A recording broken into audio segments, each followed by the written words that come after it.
Bonjour à tous. Hello to everybody. Aujourd'hui, nous avons une traduction en live en anglais. So today we have a live translation in English. Voilà, et dorénavant, nous aurons Rachel. J'aurai Rachel à mes côtés et Francesco aussi. Yeah. Ok, alors déjà, je voudrais commencer par quelque chose, c'est que le moment de louange me touche à chaque fois. So I want to start by saying that the worship moment is really touching me Parce que, en fait, ce que je me rends compte, because I realize que le Seigneur, il nous touche vraiment dans le profond de notre cœur. that the Lord is really touching me in the deepest parts of my heart. Ce qui est beau, c'est que nous venons d'une façon à l'église, Which is beautiful is that you come to church, et d'une façon. okay, you come to church in a certain way, Et après, ce qui arrive, c'est que le Seigneur, il te change pendant le temps de louange. and during the worship time, the Lord is really changing you. Et mon titre aujourd'hui, c'est une chose nouvelle. So the title of my preaching today is really something new. Donc, si vous lisez le credo de l'église New Season Church, Okay, so if you read the New Season Church credo, credo, nous voyons en fait, nous lisons que notre cœur, we can see that our heart, il brûle vraiment pour une nouvelle saison. that there is really the desire for a new season in our heart. Et en fait, la vision de l'église est basée sur Ésaïe 43, 19. The church's vision is based on the book of Isaiah 43, verse 19, Et donc, on va le lire maintenant ensemble. which we will read now together. Voici, je vais faire une chose nouvelle sur le point d'arriver. Ne la connaîtrez-vous pas? Je mettrai un chemin dans le désert et des fleuves dans la solitude. See, I am doing a new thing. Now it springs up. Do you not perceive it? I am making a way in the wilderness and streams in the wasteland. Donc, nous voyons dans ce verset nous a touchés, est venu dans notre parcours d'une façon, disons, miraculeuse, parce que ça nous a été partagé. This verse came into our life as a miracle, actually. So people spread that verse with us. Et quand nous l'avons reçu, on a immédiatement ressenti que le Seigneur nous parlait. And when we heard it, we understood and we knew that the Lord was really talking to us. Le Seigneur nous dit ici dans ce verset que nous allons vivre une nouvelle chose. The Lord is saying us clearly that we will live something new. Et quand il demande la question, ne la connaîtrez-vous pas, c'est tu vas vraiment voir cela. And when he asks, do you not perceive it? He means you will really see it. C'est aussi, n'as-tu pas confiance, ça va vraiment arriver. It also means, don't you trust this will really happen? N'est-ce pas? C'est une chose très belle, n'est-ce pas? That's beautiful, right? Et donc, ce verset va être avec nous pendant tout le cheminement de notre ministère. So this verse will really be with us, stay with us during our ministry. Et ça doit être un pilier pour nous et pour vous. And it really has to be something where we build ourselves, like for us, but also for you. Ce que nous croyons, c'est que chaque personne qui entre dans cette église What we believe is that every person who enters into this church, peut et a le droit de vivre une nouvelle saison avec Dieu. can and is allowed to live a new season with God. Dans mon jeune âge que j'ai rencontré beaucoup de personnes Even though I'm young, I met a lot of people qui me disaient, j'ai l'impression de ne pas pouvoir commencer à nouveau avec Dieu, j'en ai fait de trop. and these people were saying, I feel like I cannot start something new with God because I already did enough. Ou sinon, j'ai aussi entendu, j'ai été tellement déçue que je ne peux plus redonner une chance. I also heard people saying that they were really disappointed that they can no longer give God a new chance. Et une autre chose que j'ai aussi entendue souvent, c'est j'ai tellement donné à Dieu, il m'entend pas, le plafond est plus comment dire, étanche. I also heard people saying that I can no longer tell something to God. It's like the roof is so thick that it will not get to God. Exact. Et donc, aujourd'hui, si nous avons toutes ces perceptions, si nous sommes dans une situation où nous percevons qu'il est trop tard, où nous ne pouvons pas vivre une chose nouvelle, So, and if today we think that we cannot live something new, that it is too late to live something new, je veux vous répéter le Ésaïe 43, 19. I really want to repeat Isaiah 43 verse 19. Voici, je vais faire une chose nouvelle, sur le point d'arriver. Ne la connaîtrez-vous pas? Je mettrai un chemin dans le désert et des fleuves dans la solitude. See, I am doing a new thing. Now it springs up. Do you not perceive it? I am making a way in the wilderness and streams in the wasteland. Souvent dans la Bible, lorsqu'on répète une parole ou on répète une phrase, c'est que ça a vraiment de l'importance. Generally, in the Bible, when verses are repeated, it means that it's really important. Donc, ce que je fais avec vous ce matin, c'est répéter pour vous montrer l'importance de ce verset. So what I'm doing here today with you this morning is repeating that verse to show you the importance of it. Je remercie le Seigneur parce qu'il est prêt de faire une chose nouvelle avec toi. I really thank the Lord because He is ready to do something new today with you. Une chose miraculeuse. A miraculous thing. Comme nous voyons ici, il dit un chemin dans le désert. As we can read here, a way in the wilderness. Un chemin dans le désert est quelque chose qui est normalement pas dans la normale. A way in the wilderness, it's really unusual. Oui, ça veut dire c'est de vraiment dans le désert est chaud, le désert est normalement sans route, c'est tout avec le sable. Un chemin faciliterait le cheminement dans un désert. Making a way, creating a way in the wilderness would really enable it or make it easier for us to walk. Oui, une terre ferme est plus facile que du sable mouvant. Having a hard ground where to move on is easier than moving on sand. Vous comprenez? You get it?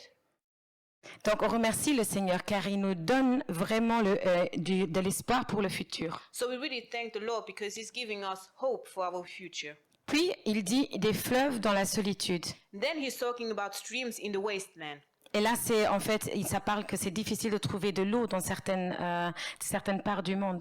So this means that in certain parts, certain areas of the world, it's difficult to find water. Comme par exemple le désert. For example, in the wilderness. Voilà. Et nous pouvons nous rappeler de l'Ancien Testament où le peuple est dans le désert et Dieu. So we remember the Old Testament where the people were in the desert actually. Et Dieu leur provisionne du manger et de la boisson. And God gave them food and also drinks. Dieu est le Dieu des nouvelles saisons. Amen. God is the God of new seasons. Amen. Donc cette histoire me fait rappeler à Saul de Tarse.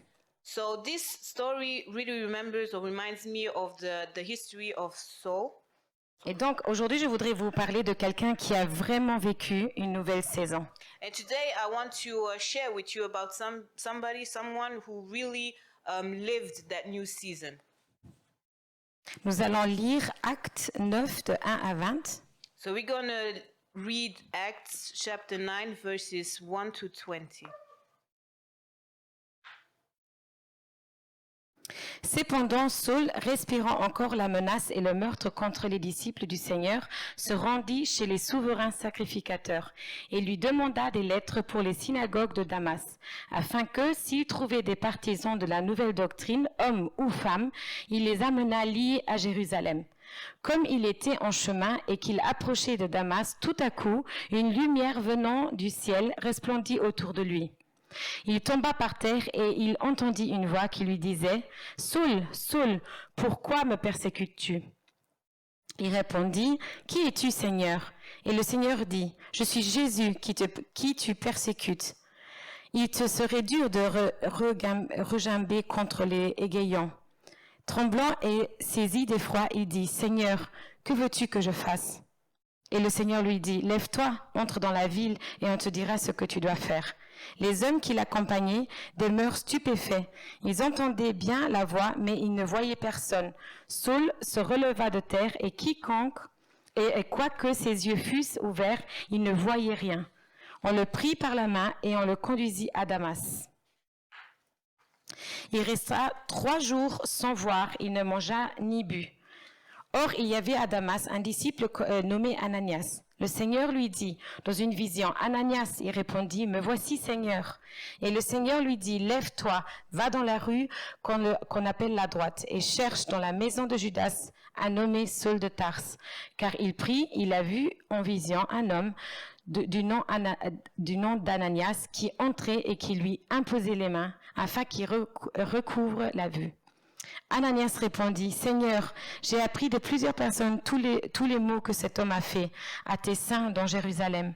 Et il a ici des pouvoirs de la part des principaux sacrificateurs pour lier tous ceux qui invoquent ton nom. » Mais le Seigneur lui dit, « Va, car cet homme est un instrument que j'ai choisi pour porter mon nom devant les nations, devant les rois et devant les fils d'Israël. Et je lui montrerai tout ce qu'il doit souffrir pour mon nom. » Ananias sortit et lorsqu'il fut arrivé dans la maison, il imposa les mains à Saul en disant, « Saul, mon frère, le Seigneur Jésus qui t'a apparu sur le chemin par lequel tu venais, m'a envoyé pour que tu recouvres la vue et que tu sois rempli du Saint-Esprit. » Au même instant, il tomba des yeux comme des écailles et il recouvre la vue et il se leva et fut baptisé. Au prochain verset, nous voyons que Saul va commencer à vivre vraiment son appel. Meanwhile, Saul was still breathing out murderous threats against the Lord's disciples. He went to the high priest and asked him for letters to the synagogues in Damascus, so that if he found any there who belonged to the way, whether man or woman, he might take them as prisoners to Jerusalem. As he neared Damascus on his journey, suddenly a light from heaven flashed around him. He fell to the ground and heard a voice say to him, "Saul, Saul, why do you persecute me?" "Who are you, Lord?" Saul asked. "I am Jesus, whom you are persecuting," he replied. "Now get up and go into the city, and you will be told what you must do." The men traveling with Saul stood there speechless. They heard the sound, but did not see anyone. Saul got up from the ground, but when he opened his eyes, he could see nothing. So they led him by the hand into Damascus. For 3 days he was blind and did not eat or drink anything. In Damascus there was a disciple named Ananias.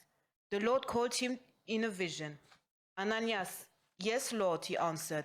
The Lord told him, "Go to the house of Judas on Straight Street and ask for a man from Tarsus named Saul, for he is praying.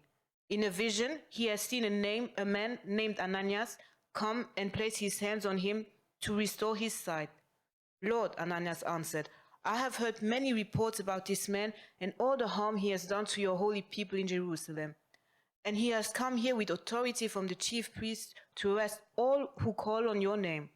But the Lord said to Ananias, "Go, this man is my chosen instrument to proclaim my name to the Gentiles and their kings and to the people of Israel. I will show him how much he must suffer for my name." Then Ananias went to the house and entered it. Placing his hands on Saul, he said, "Brother Saul, the Lord Jesus, who appeared to you on the road as you were coming here, has sent me so that you may see again and be filled with the Holy Spirit." Immediately something like scales fell from Saul's eyes, and he could see again. He got up and was baptized, and after taking some food, he regained his strength. Donc nous voyons qu'à la fin de ce chapitre, Saul va commencer son ministère. So we see that at the end of this chapter, Saul is starting his ministry. Donc dans le verset 19 et 20, nous pouvons lire cela. We can read that in verses 19 and 20. Aujourd'hui, nous avons lu beaucoup de versets. So today we read a lot of verses. Je promets que ça ne sera pas comme ça pour les prochaines prêches. I'm promising it will not be like that for the next sermon. Mais ce qui était important, c'est de vraiment comprendre le contexte dans lequel se trouve Saul. But what was important here is to really understand the full context of Saul's situation. Je l'ai déjà dit plusieurs fois, mais Paul représente, Saul deviendra Paul, et Paul représente pour moi vraiment un exemple dans la foi. I already told that, but Saul, who later becomes Paul, is really an example of de la foi. Of faith. Et en fait, ce que nous retrouvons ici, c'est comment Dieu travaille avec nous. So what we can see here is really how the Lord is really working with us. Ce que tu vas découvrir aujourd'hui à travers cette prêche, c'est que ce n'est jamais, ta situation n'est pas perdue. What you will discover here is that your situation is not lost. Et si tu veux vivre un renouveau aujourd'hui, alors nous allons vraiment le proclamer, ces différentes caractéristiques de Dieu. And if you really want to live something new here, today we will proclaim God's characteristics. Donc, commençons par la première. Dieu connaît ta situation. Start with the first, like just the beginning. God knows your situation. Même quand nous pensons que nous sommes les seuls à comprendre notre situation, Dieu est au-delà de cela. Even if we think that we are the only ones understanding our situation, God is bigger than that. Quand nous voyons Saul de Tarse, il est absolument le contraire de ce que nous pensons qu'il peut devenir un homme de Dieu. When we look at Saul, we see that he is totally on the opposite side of what man of God could be. Et aujourd'hui, avant de continuer, je vous invite à penser à toutes les choses qui sont négatives dans votre vie. And before moving on, I want you to think about all the negative things that are in your life. On va poser tout le poids sur l'épaule pour après l'enlever de nouveau. So we will put all of that weight on our shoulders just to take it off afterwards. Ça vous est déjà arrivé de penser tout ce que vous faites de mauvais et de vraiment vous éloigner de la grâce de Dieu? Have you already thought about everything you are making wrong, about all your mistakes, and then getting pushed away from God's grace? Oui, à moi ça m'arrive en tout cas. So for me that happens actually. Donc dans versets 1 et 2, In verses 1 and 2, j'ai vraiment fait une répartition des versets. I split up the verses. Et si vous voulez lire à la maison, vous pouvez vous noter les différents versets. And if you want to read that again at home, you can just write down the different verses. Donc de verse 1 à 2, So verses 1 up to 2, nous voyons que Saul est défini comme un meurtrier. Saul is, one of his characteristics is murderer, Il est un persécuteur persecutor, et il a un cœur vraiment loin de Dieu. and his heart is really far away from God. Un vrai serviteur de Dieu. Really a servant of the Lord, right? Un serviteur de Dieu qui tue les chrétiens. So God's servant who is actually killing the Christians. Vous voyez, on voit la situation actuelle de Saul. So we're just looking at Saul's actual situation. Dans cette histoire, Saul est défini par cela. In that story, Saul is really defined by all of these characteristics. Saul n'a pas une seconde, vraiment une idée Saul has no idea qu'il va donner sa vie à Jésus. that he will give his life to God, to Jesus. D'ailleurs, dans ce moment où il se trouve, At that point, il a des lettres pour aller à Damas he has he has letters to go to Damascus et avoir l'autorisation de persécuter et tuer les chrétiens. to which give him the authority to go and persecute and also kill Christians. Et réfléchissons à ça un So moment. just think about that. Ouais. À quel moment Jésus a envie de rencontrer Saul? At what time Jesus really chooses or wants to meet Saul. Et nous pouvons prendre un miroir et nous refléter à ça. We can just take a mirror and look at that. C'est que nous voyons d'une façon dans ce miroir, So we can look at ourselves in a certain way, mais à travers les yeux de la grâce, but through the eyes of grace, nous sommes totalement lavés et rachetés à travers le sang de Jésus. we are also through God's or Jesus' blood actually cleaned, totally clean. Et ça, c'est le moment où vous pouvez dire Amen. And this is the moment where you say amen. Nous allons dans la deuxième caractéristique de Dieu. The second characteristic, Dieu t'appelle à soi et te donne le choix. God calls you and gives you the choice. He gives you a choice. Combien de fois nous avons déjà entendu que nous nous sentons pas libres dans notre vie? For how many times have we heard that we are not feeling actually free in our life? Nous devons remplir des conditions, nous devons aller travailler, gagner de l'argent.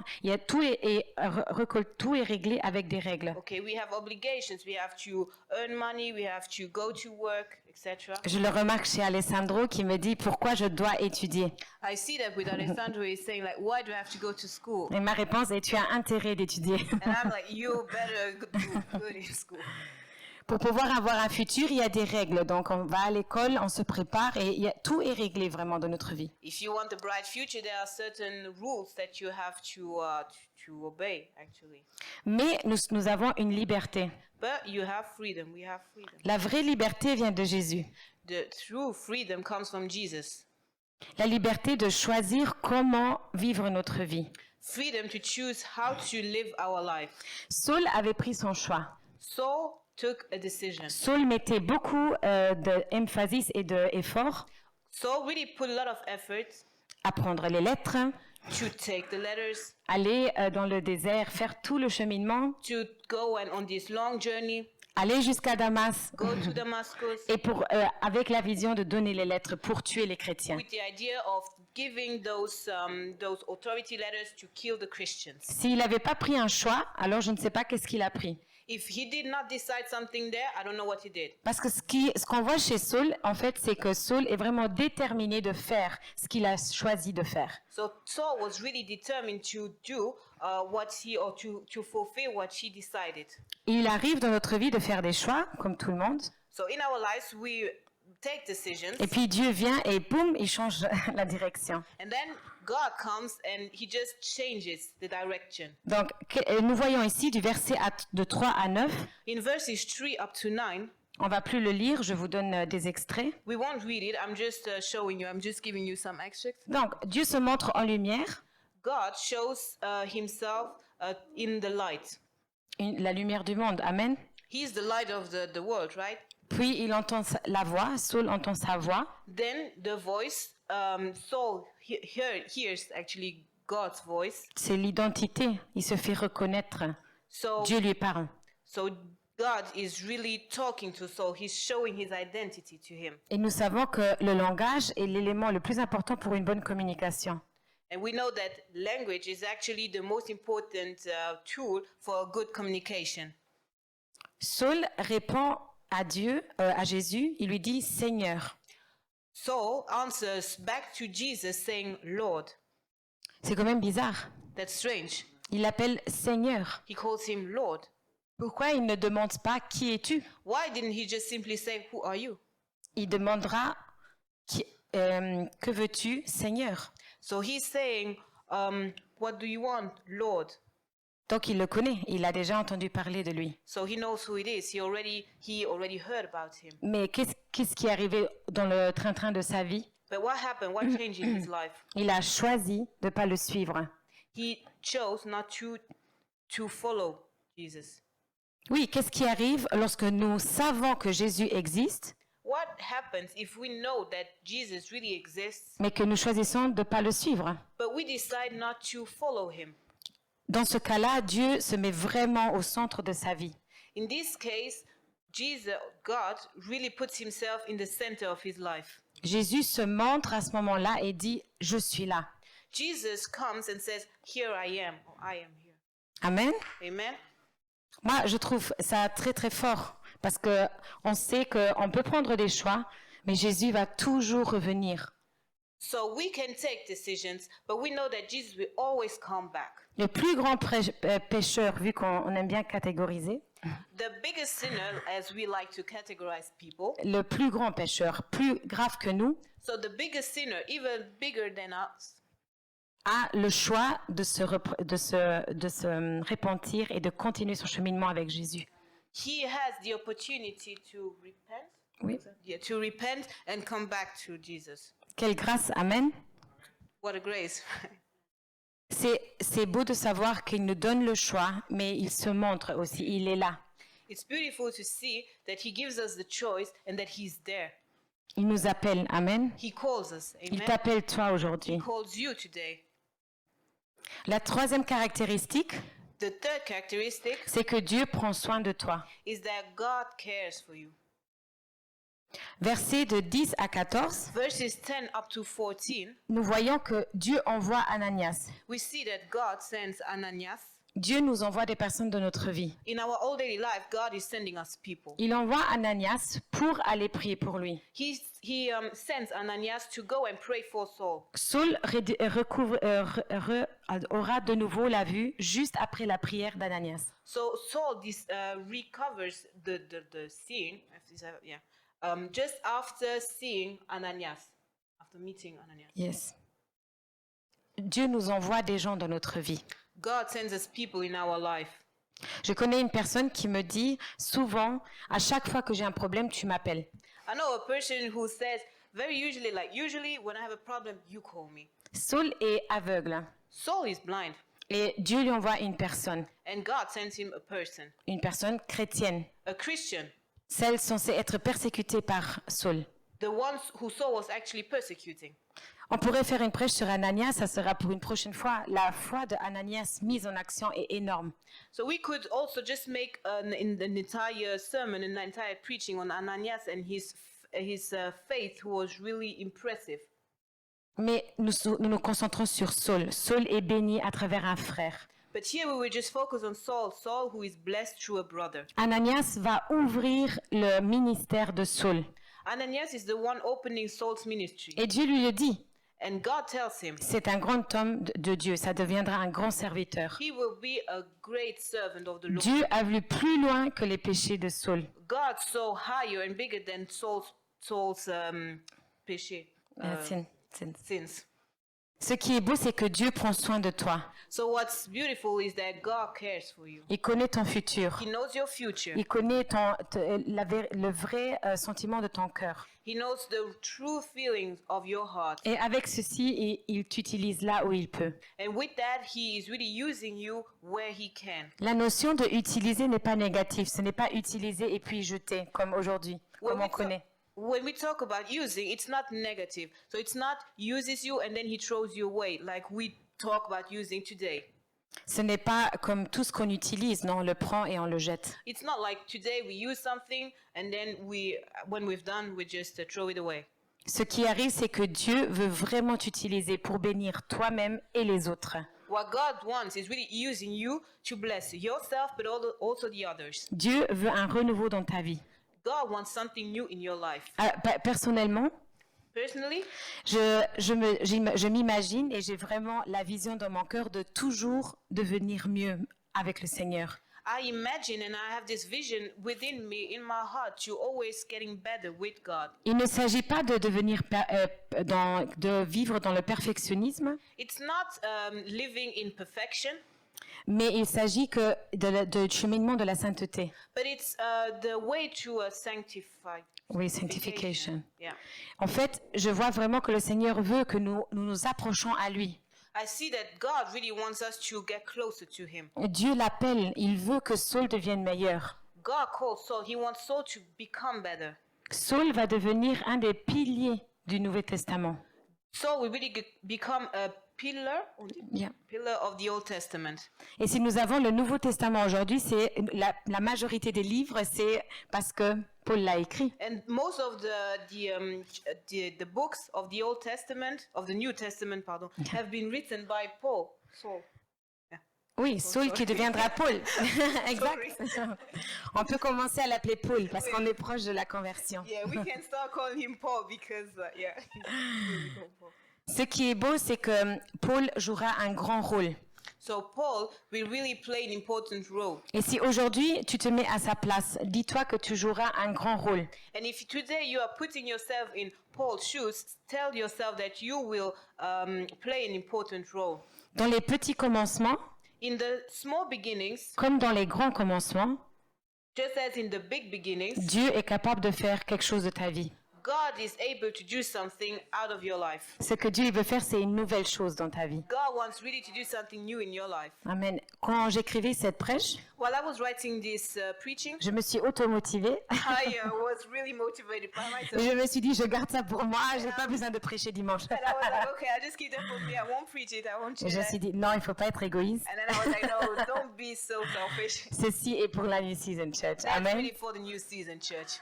La quatrième caractéristique de Dieu, The fourth characteristic of God dans ce contexte, in this context, parce que Dieu est vraiment plein de caractéristiques. because God has many characteristics, Dieu t'équipe et te donne un nouveau futur. God will give you all the equipment and give you a new future. Amen. Amen?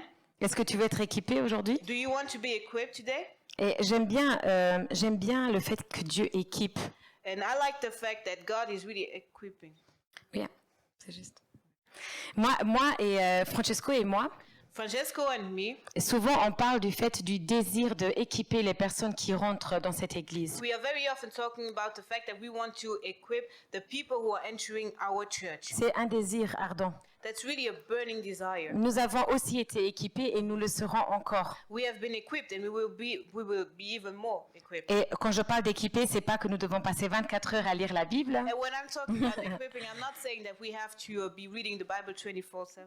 mais ce qui est vraiment beau, c'est que nous avons des instants où que nous passons avec le Seigneur. But what is really beautiful is that we have those moments that we share, that we spend with the Lord.